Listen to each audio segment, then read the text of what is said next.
Le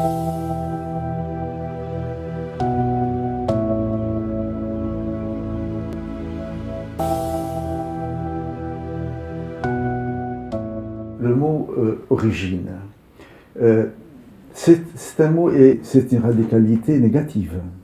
À mon sens, ce n'est pas une radicalité positive, parce que je ne suis pas contre toute radicalité. Vous savez, les étrangers, et surtout dans les temps que nous traversons, sont extrêmement méprisés. On le voit dans l'émergence de mouvements d'extrême droite un peu partout à travers le monde. Or, les étrangers, même dans la gamme des mépris, on dégrade. Il y a au tout bas de l'échelle l'étranger absolu, celui qui n'a aucune origine. Et ceux-là sont des étrangers absolus, étrangers, des réfugiés, ils sont souvent abordés de façon comme s'ils étaient des essences d'anonymat, hein, des anonymes absolus. Ensuite, vous avez une catégorie intermédiaire qui semble avoir quand même un meilleur statut, en tout cas un statut moins méprisé. C'est la catégorie des gens dont on dit français d'origine tchèque, d'origine italienne, d'origine arabe. D'ailleurs, pour les Arabes, c'est toujours très globalisant, alors qu'il y a des arabités multiples, mais bon, on les met dans le même panier, ou d'origine africaine, et ainsi de suite. Là, c'est une façon de dire, c'est vrai qu'il est français, mais pas complètement. Et dans cette histoire des origines, il y a une espèce de miroir encore plus négatif par rapport au terme, qui est l'usage de l'origine comme étant la preuve d'une généalogie pure. Vous savez, tous ceux qui ont parlé des origines de façon absolue ont parlé en fait d'une origine de pureté absolue. Et ça a toujours fait le lit de tous les fascismes. Et l'on est toujours souillé, d'après cette logique, par des éléments qui viennent de l'extérieur, qui sont précisément des éléments étrangers, portés par des étrangers.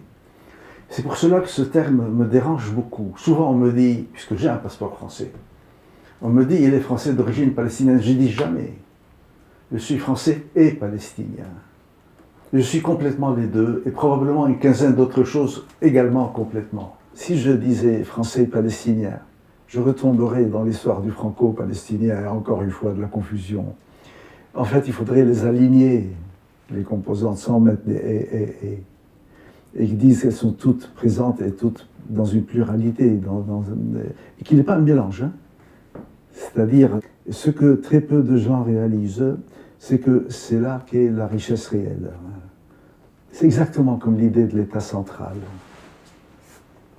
L'État central a démoli toutes les variétés dans l'espace dit national, avec un référent. On est français, c'est-à-dire une seule chose. Mais il en a fallu du temps pour démolir tout le reste.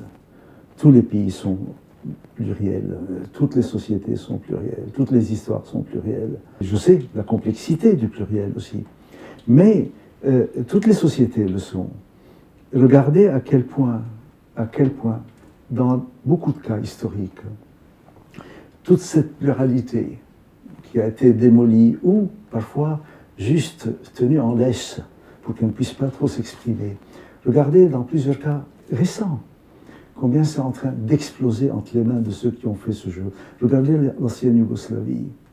Qu'est-ce qui a donné le terrain de cette guerre sanguinaire? La religion. La religion entre toujours sur les questions de pureté. Toujours. Et elle transcende, mais pas de façon très positive, là, dans le cas d'espèce, les nations. Vous pouvez dire, voilà, moi je suis breton. Ça ne veut pas dire que vous rejetez tout ce qui n'est pas breton. Mais quand vous dépassez les règles de la tribu, là ça n'est plus permis. Vous devez vivre selon les règles de la tribu. Alors nous ne sommes plus dans la généalogie, nous sommes dans l'avenir, là. Nous sommes ce que nous devenons. Donc nos racines sont devant nous, pas derrière, contrairement à ce que beaucoup de monde pense. Et moi je ne crois pas qu'il y ait des origines.